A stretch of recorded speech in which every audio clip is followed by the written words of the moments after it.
السلام عليكم ورحمة الله وبركاته، حبايب قلبي، ازيكم؟ وحشتوني.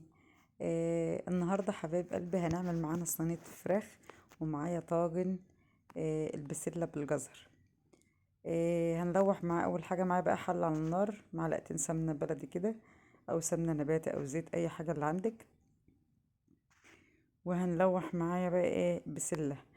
هنعمل بسلة بقى عندك بسلة في الفريزر، بسلة سابحة طبعا، ده أنا كانت عندي في الفريزر، طلعت منها. وشوية زيت بقى كده، وبرضه شوية فلفل أسمر، ولوحها بقى كده مع نفسها بقى كده، وطي النار عليها، خليها بقى تبقى حاجة كده حلوة كده. خلاص ما دوب خالص كده، دوبها من التلج خالص، انزل معايا بصلة بقى. انا هنزل بقى بشوية فلفل أسمر ولوحيها كده، فك التلج خالص، هنزل بقى على البصلة برضو، هلوحها برضو كده حبة حلوين مع البسلة. يعني كل حاجة تاخد، يعني شوفي كده لونها غير اهو، هنزل بالجزر، كل حاجة تاخد تلوحة كده 5 دقايق كده ولا حاجة. برضو الجزر عندنا ملوحة في الفريزر يا جماعة. الحاجات دي برضو لما تكون في الفريزر بصراحة يعني محتارة، بتطلعي منها. اطبخ النهاردة يا جماعة؟ مفيش لحمة، اطلع بسلة بحتة مخلل، اي حاجة في البيت نعمة والله بجد. هنا بتتلوح معايا اهي. هنا هعمل بقى؟ طماطماية وبصلاية وقرن فلفل، شوية فلفل اسمر. اكيد انتوا عارفين انا هعمل ايه، انا مش هقول لكم، انتوا بقى هتقولوا. شوية ملح، ورق لورا، قرفة، حبهان، حاجة يعني من غير ما نتكلم. هنا برضه انا حطيت الملح على البسلة عشان ما انساش يا جماعة. وقلبي بقى كده وظبطي المسائل معاكي. هنا المية بتاعتي ما تغلي ان شاء الله، نقول لكم هنحط ايه برضه. فزورة مش فزورة ولا حاجة والله. شوفوا كل حاجة من الفريزر النهاردة يا جماعة، يعني بقول لكم أكلة ما خدتش أي وقت من الواحد. عندك الطماطم في التلاجة، عندك البسلة، الجزر، كل حاجة في التلاجة. بس هنا برضو أنا هضرب طماطميتين وفلفل وبصل. طب ليه ده يا جماعة؟ لما انت ضربة طماطم، الطماطم جاهز، ده بقى الفراخ يا جماعة. طماطميتين وبصلتين متوسطين وقرن فلفل. ممكن بقى طبعا ده هنحط بقى هقول لكم نحط التوابل بتاعتها، ليمونة، توم، خل، اي حاجة بقى من اللي بتحبها من نكهات الفراخ كده. الله الله. هنزل هنا في وعاء فاضية عشان نتبل بقى ونشوف هنحط ايه.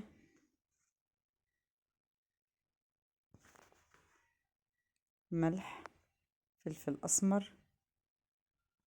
هنا بقى نزلت بشوية زيت، شوية خل، هنا شوية فلفل اسمر، حبهان، قرفة، شوية قرفة كده صغيران، حبهان بودر يا جماعة.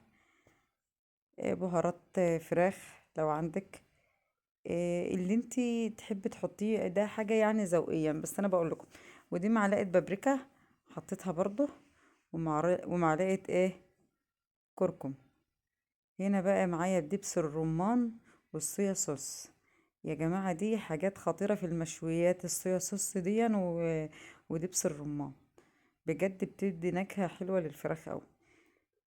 كده انا بقى بتبل معايا فرخة، ده اتبلها. الميه اللي انا حطاها على البوتاجاز، عايزه اقول لكم ان انتوا لازم تكونوا فاهميني ان لازم اعمل شويه شوربه، فبقوم حاطه يعني قصقة نايبين ولا حاجه، اعمل شوربه وارجع تاني بقى اطلعهم لما يعملوا الشوربه، اقوم حطاهم في الصينيه، اتبلهم برضو عادي خالص.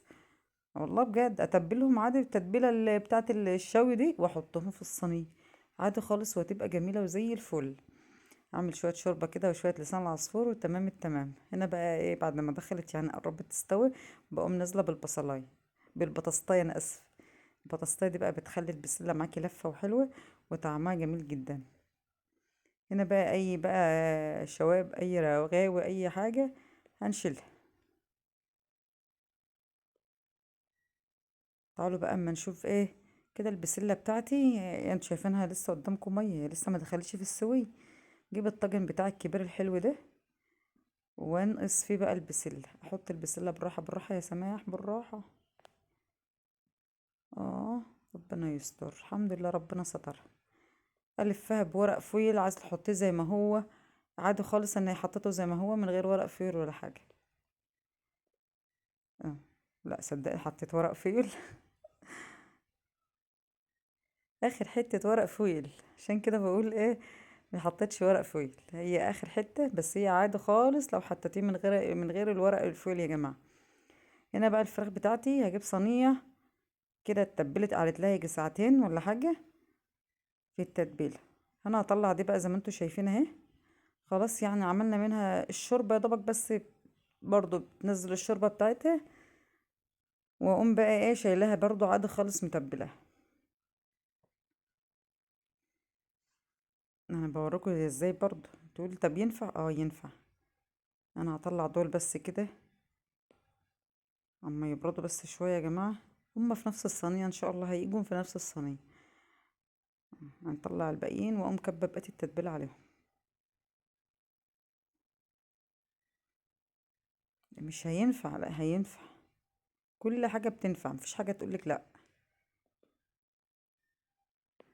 انا عندي عيلة بيحبوها كده متبلة تتبيلة المشويات دي، بس لازم الشوربة، لازم عندك الشوربة والسلطة. شوفي كده بقى، كب التتبيلة عليهم كده، ايه يا حلاوة يا حلاوة بقى. ودخلي الفرن بقى على كده.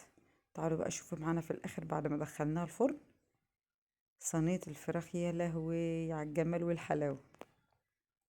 شوفوا شكلها، وطاجن البسلة بقى ايه بيغلي، جميل جدا. عاوزة اقولكم يا جماعة ان اي حاجة في الفخار بتدي طعم تاني خالص غير ما بتعملها في الحل. جميلة جدا. طبعا كل حاجة بعملها لكم بتبقى سخنة بصراحة، ما بصبرش لما الحاجة تبرد، كل حاجة سخنة ومستوية وزي الفل. شكرا ليكم يا حبايب قلبي، يا ريت تدعموني وتجربوه وتقولوا رأيكم في الكومنتات. شكرا لكم حبايب قلبي، ربنا يخليكم ليا وما يحرمنيش منكم.